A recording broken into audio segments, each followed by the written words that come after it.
ನಮಸ್ಕಾರ ಮಕ್ಕಳೇ, ಇದು ಗಣಿತ 9ನೇ ತರಗತಿ ಭಾಗ 2 ಅಧ್ಯಾಯ 11 ಮೇಲ್ಮೈ ವಿಸ್ತೀರ್ಣಗಳು ಮತ್ತು ಘನಫಲಗಳು. ಈ ಪಾಠದಲ್ಲಿ ಈ ದಿನ ನಾವು ಅಭ್ಯಾಸ 11.4ರಲ್ಲಿರ್ತಕ್ಕಂಥ 9ನೇ ಲೆಕ್ಕವನ್ನು ಮಾಡೋಣ. ತ್ರಿಜ್ಯ r ಮತ್ತು ಮೇಲ್ಮೈ ವಿಸ್ತೀರ್ಣ s ಇರುವ 27 ಕಬ್ಬಿಣದ ಗೋಳಗಳನ್ನು ಕರಗಿಸಿ S1 ಮೇಲ್ಮೈ ವಿಸ್ತೀರ್ಣ ಹೊಂದಿರುವ ಹೊಸ ಗೋಳವನ್ನು ತಯಾರಿಸಿದೆ. ಇಲ್ಲಿ ನಾವೇನು ಕಂಡುಹಿಡಬೇಕು, ಹೊಸ ಗೋಳದ ತ್ರಿಜ್ಯ R1 ಅನ್ನು ಮತ್ತು S ಮತ್ತು S1ಗಳ ಅನುಪಾತ ಕಂಡುಹಿಡಿಯಿರಿ ಅಂತ ಕೇಳಿದಾನೆ. ಈಗ ಮೊದಲೇ ನಾವು ಹೊಸ ಗೋಳದ ತ್ರಿಜ್ಯ ಕಂಡುಹಿಡಿಯೋದಕ್ಕೆ 27 ಸಣ್ಣ ಗೋಳಗಳಲ್ಲಿ ಪ್ರತಿ ಗೋಳದ ತ್ರಿಜ್ಯ R ಇದೆ, ಅದು ದತ್ತ ಕೊಟ್ಟಿದ್ದಾನೆ. ಈಗ ಪ್ರತಿ ಸಣ್ಣ ಗೋಳದ ಘನಫಲ ಎಷ್ಟಾಗುತ್ತೆ ಅಂದರೆ, ಈಗ r ತ್ರಿಜ್ಯ ಇರೋದ್ರಿಂದ 3/4 πr³ ಇದು ಸೂತ್ರನೇ ಇದರ ಘನಫಲ ಆಗುತ್ತೆ, ಒಂದು ಸಣ್ಣ ಗೋಳದ್ದು. ಈಗ 27 ಗೋಳಗಳ ಘನಫಲ ಅಂದರೆ ಒಂದು ಸಣ್ಣ ಗೋಳದ ಘನಫಲ 3/4 πr³ ಇದೆ. 27 ಗೋಳಗಳ ಘನಫಲ 27 × 3/4 πr³ ಆಗುತ್ತೆ. ಇಲ್ಲಿ 27 ಸಣ್ಣ ಗೋಳಗಳನ್ನು ಕರಗಿಸಿ ಒಂದು ಹೊಸ ಗೋಳ ತಯಾರಿಸಲಾಗಿರೋದ್ರಿಂದ ಹೊಸ ಗೋಳದ ಘನಫಲವು ಈ 27 ಸಣ್ಣ ಗೋಳಗಳ ಘನಫಲಕ್ಕೆ ಸಮ ಆಗುತ್ತೆ. ಹಾಗಾಗಿ ನಾವು ಹೊಸ ಗೋಳದ ಘನಫಲ ಏನಂತ ಬರ್ಬೋದು, 3/4 πr⁴.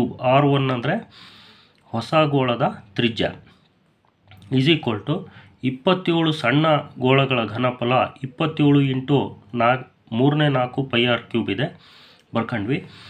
ಈಗ ಎರಡೂ ಕಡೆ 4/3 ಕ್ಯಾನ್ಸಲ್ ಆಗುತ್ತೆ.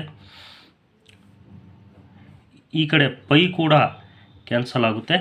ಏನು ಉಳಿಯುತ್ತೆ, R⁴ ಈಸ್ ಈಕ್ವಲ್ ಟು 27ನ್ನ ನಾವು 3⁻³ ಅಂತ ಬರ್ಕೊಂತೀವಿ. 3ನ್ನ 3 ಸತಿ ಗುಣಿಸಿದರೆ 27 ಬರುತ್ತೆ. 3⁻³ ಇಂಟು r⁻³ ಉಳಿತು. ಇಲ್ಲಿ ಎರಡೂ ಕಡೆ ಘಾತ 3 ಕ್ಯಾನ್ಸಲ್ ಆಗುತ್ತೆ, ಎರಡೂ ಸೇರಿಸಿ. ಹಾಗಾಗಿ ಇಲ್ಲಿ 3 × r ಅಂದರೆ 3r ಉಳಿತು, ಇಲ್ಲಿ R1 ಉಳಿತು. ಅಂದರೆ ಹೊಸ ಗೋಳದ ತ್ರಿಜ್ಯ ಎಷ್ಟು ಅಂತ ಒಂದೇ ಆಪ್ಷನ್ ಕೇಳಿದಾನೆ. ಹೊಸ ಗೋಳದ ತ್ರಿಜ್ಯ ಎಷ್ಟು, 3r ಅಂದರೆ ಸಣ್ಣ ಗೋಳದ ತ್ರಿಜ್ಯದ 3ರಷ್ಟು ಅಂತ. ಈಗ ಎರಡನೇ ಆಪ್ಷನ್ನು S ಮತ್ತು S1ಗಳ ಅನುಪಾತ ಕಂಡುಹಿಡ್ರಿ ಅಂತಿದೆ.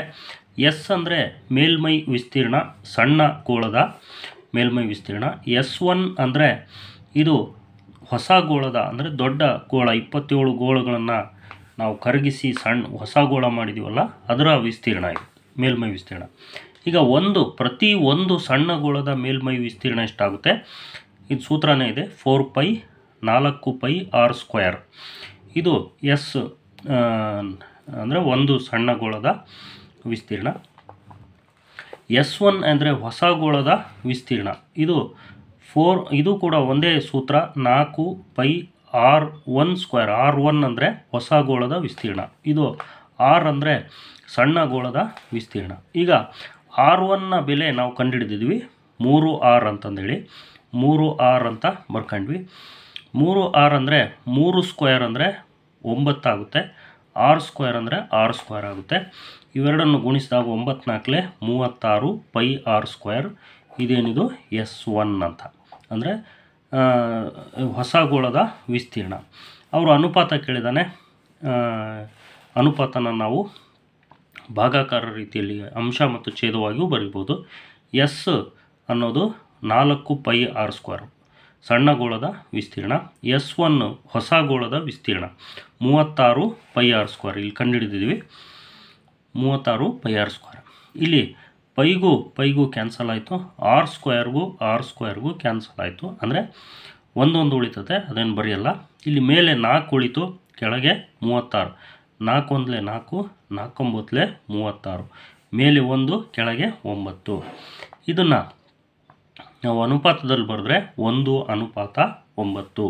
ಅಂದರೆ S ಮತ್ತು S1ಗಳ ಅನುಪಾತ 1:9. ಅಂದರೆ ಇದು ಯಾವುದು, ಸಣ್ಣ ಗೋಳದ ಮೇಲ್ಮೈ ವಿಸ್ತೀರ್ಣ 1 ಮಾನ ಇದ್ದರೆ ಹೊಸ ಗೋಳ ಅಂದರೆ ದೊಡ್ಡ ಗೋಳ 27 ಗೋಳಗಳನ್ನು ಸೇರಿಸಿ ಒಂದು ಗೋಳ ಮಾಡಿದಾರಲ್ಲ, ಅದರ ಮೇಲ್ಮೈ ವಿಸ್ತೀರ್ಣ ಇದರ 9ರಷ್ಟು ಇರುತ್ತೆ ಅಂತ. ಇಲ್ಲಿಗೆ 9ನೇ ಲೆಕ್ಕ ಮುಗೀತು ಮಕ್ಕಳೇ. 10ನೇ ಲೆಕ್ಕವನ್ನು ಮುಂದಿನ ವಿಡಿಯೋದಲ್ಲಿ ಮಾಡೋಣ ಮಕ್ಕಳೇ. ಗುಡ್ ಲಕ್ ಮಕ್ಕಳೇ.